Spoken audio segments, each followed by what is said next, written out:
Hello, everybody. Today's review is going to be of a show called, well, actually, the live action adaptation of Cowboy Bebop. Uh, so, I think I did at least start the anime version of this show at one point in time. I can't remember if I made it all the way through, but I know that somebody told me I should watch the anime first before I go and watch this one, and I can maybe see why, because there were some things that they obviously changed in the show in the live action, like names of organizations and stuff. And obviously, I understand they condensed it down into 10 episodes, so it probably wasn't easy to get everything into the show because even though the show itself was short in the anime, only 24 episodes, I do believe, still, it's a lot to compact into 10 episodes when you're pretty much you're cutting the show basically in half and then a little bit more. So I do think maybe they were hoping to do a second season, and then again, it's just one of those things that didn't go over well when it actually came out. What was it?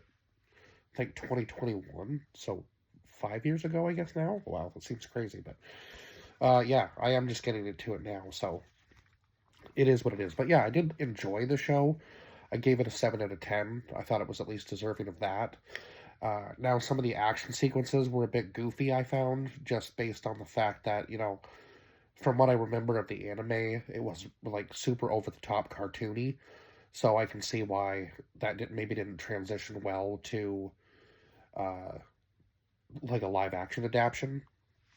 Sometimes it does and sometimes it doesn't, but I feel like maybe the directing or the way they shot the action sequences, some of them were a little goofy. Now some of them ended up being really good. Like there were two of the ones that Spike were in where I thought, okay, this is, somewhat worthy. But again, like the hand to hand combat, the choreography was a little off to me. But again, I feel like maybe they were trying to do that a little bit on purpose also because it was so cartoony, but it fell a little flat for me because of that. So we'll go over the cast list. John Cho, who played Spike Spiegel, or as we like his previous name, Fearless. Mustafa Shakir, who played Jet Black. Oh, I'm still getting over this cold. Sorry. Oh my god. Wow. Daniela Pineda, who played Faye Valentine. Alina Satine, who played Julia. Alex Hassel, who played Vicious. Tamara Tooney, who played Anna. Geoff Stutz, who played Chalmers. John Noble, who played Caliban. Uh, Molly Moriarty, who played Kimmy Black, who was Jet's daughter. Blessing Magahola, who played Santiago, who was like another one of the higher ups. I don't think he worked for this. Well, he probably worked with the syndicate, but I don't think he worked for the syndicate. I guess maybe they all kind of worked for the syndicate in a sense because they all worked under these people called the elders. So I guess that makes a little bit of sense. Rachel House, who played Mayo, who was also, she seemed like she was more underground, I guess, but also had ties with the syndicate as well. Christine Dunford, who played Whitney Matsumoto, who was supposed to be, oh god, was pretending to be, what's her face's mother? Why can't I think of her name right now? Faye's mother was pretending to be Faye's mother. And then we had John Uden, who played Asimov, and Lydia Peckman, who played Katerina. And they were the ones who we kind of saw a little bit of like the red eye stuff that they were using. It kind of seemed like a over the top like steroid almost that would make you go just like completely insane and give you like almost like superhuman strength and like the ability to like absorb a lot of pain and just kind of keep going. It like made you berserk, I guess, was essentially the idea I got from it. So this man named Asimov is trying to sell the substance called Red Eye, I guess kind of to anyone and everybody who will buy it from him, right?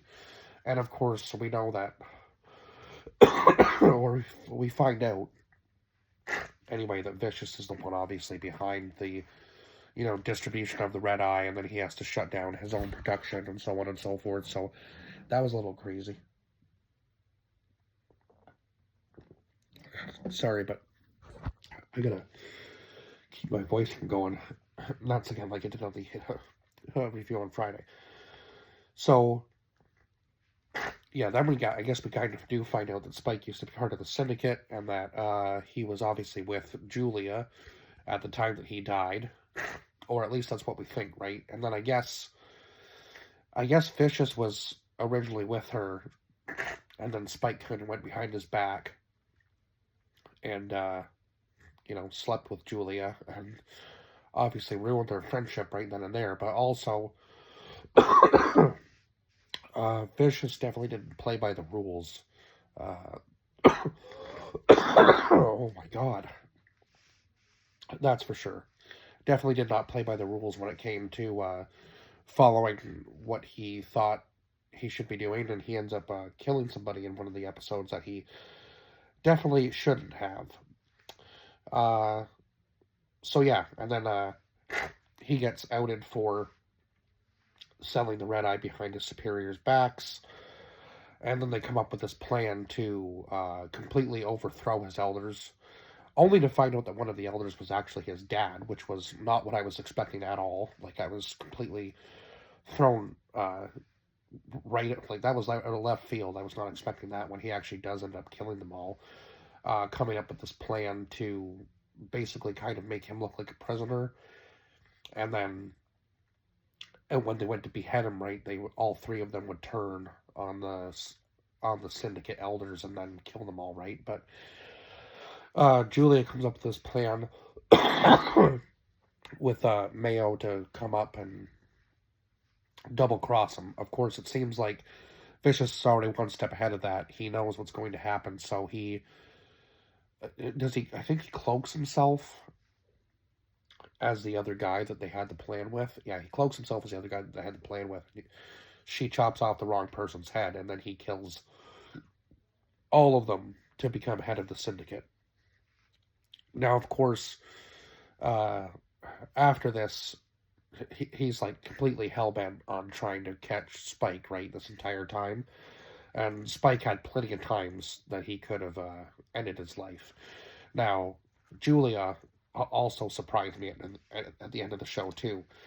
But before we get into that, I guess we'll talk about the Callisto liberation, which shows up to this kind of like banquet type deal, and then threatens to turn the world back to complete Earth with no people, and they show their like bioweapon that essentially just turns people into trees. So they were just hoping to kind of cleanse the Earth of all people and just turn it back to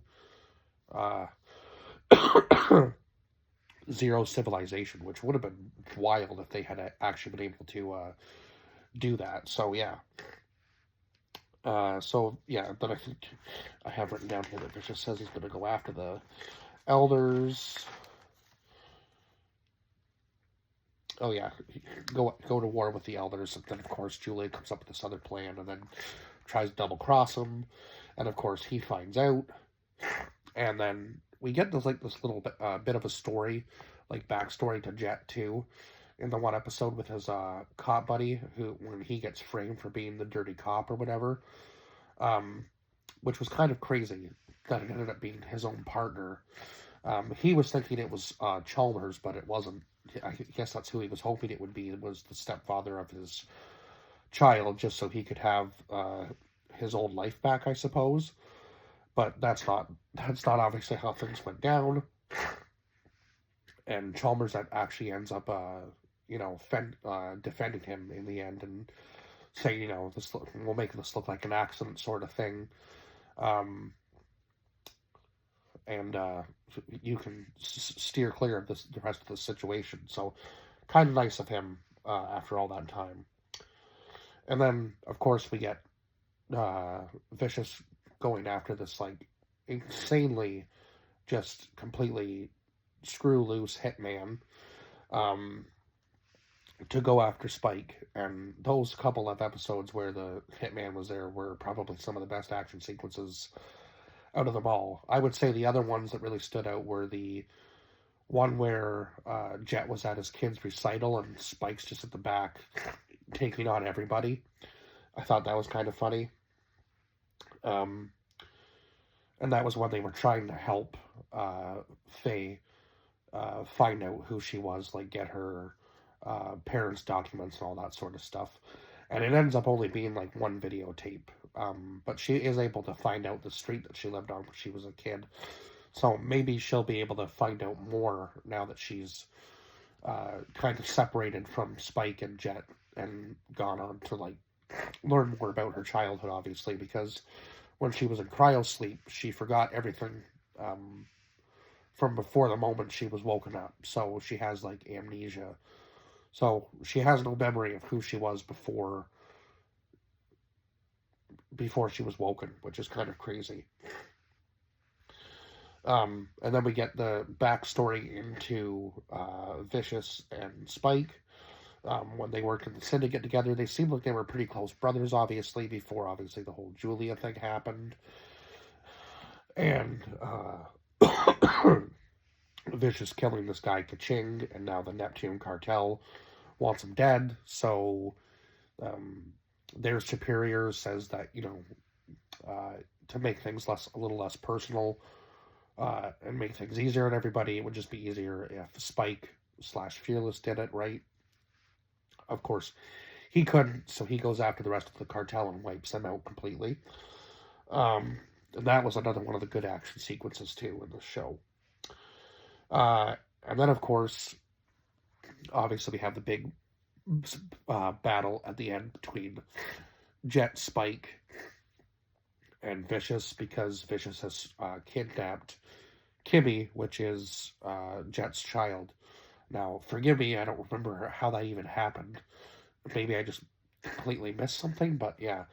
Anyway, he ends up kidnapping Jet's child, so obviously they have to go after him. And once Jet finds out that Spike wasn't just a military man, that he was actually working for the syndicate, he is more than happy to give him up, right?